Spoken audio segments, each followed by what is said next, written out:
السلام عليكم مشاهدينا الكرام. أهلا ومرحبا بكم معنا في قناة طريق الثراء. موضوع حلقة اليوم نتكلم عن القواعد الخمس لبرمجة عقلك الباطن. القاعدة الأولى: يجب أن تكون رسالتك واضحة ومحددة. القاعدة الثانية: يجب أن تكون رسالتك إيجابية، مثل أنا قوي، أنا سليم، أنا أستطيع الامتناع عن. القاعدة الثالثة: يجب أن تدل رسالتك على الوقت الحاضر. مثال: لا تقول أنا سوف أكون قوي، بل قل أنا قوي.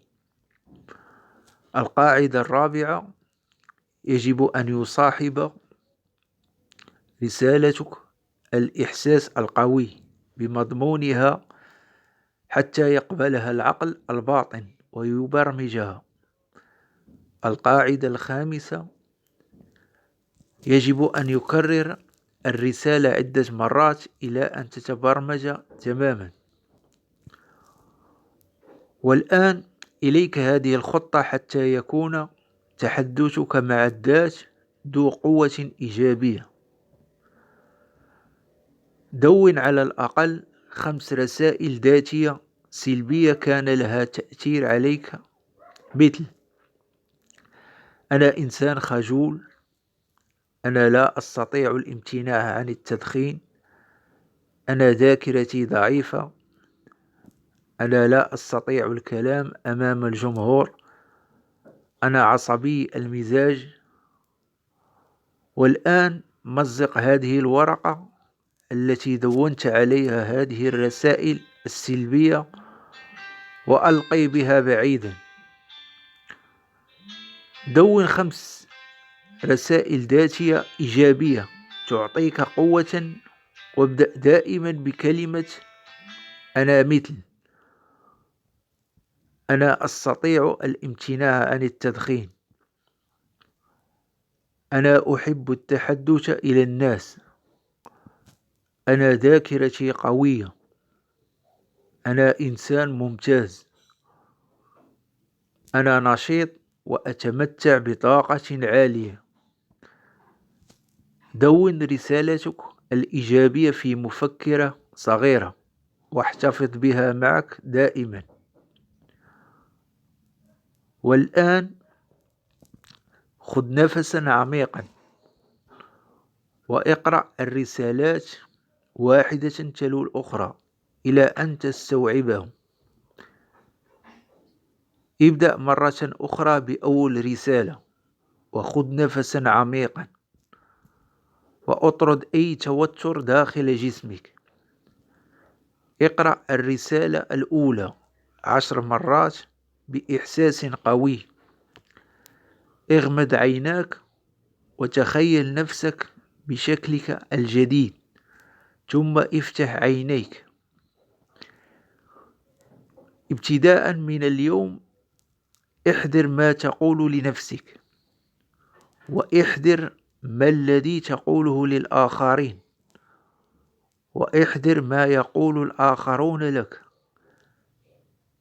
لو لاحظت أي رسالة سلبية قم بإلغائها بأن تقول ألغي، أعني لي، وقم باستبدالها برسالة أخرى إيجابية.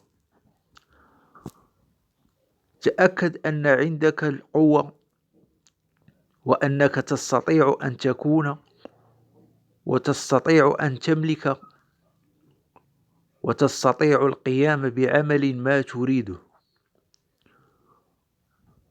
وذلك بمجرد أن تحدد بالضبط ما الذي تريده وأن تتحرك في هذا الاتجاه بكل ما تملك من قوة. وقد قال في ذلك جيم رون مؤلف كتاب السعادة الدائمة: التكرار أساس المهارات. لذلك عليك بأن تثق فيما تقوله، وأن تكرر دائما لنفسك الرسالات الإيجابية، فأنت سيد عقلك وقبطان سفينتك. أنت تحكم في حياتك، وتستطيع تحويل حياتك إلى تجربة من السعادة والصحة والنجاح بلا حدود.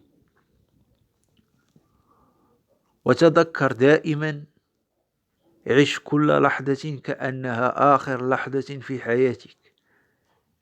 عش بالإيمان، عش بالأمل، عش بالحب، عش بالكفاح، وقدر قيمة الحياة. حسنا مشاهدينا الكرام، كنتمنى ينالكم إعجاب موضوع حلقة اليوم.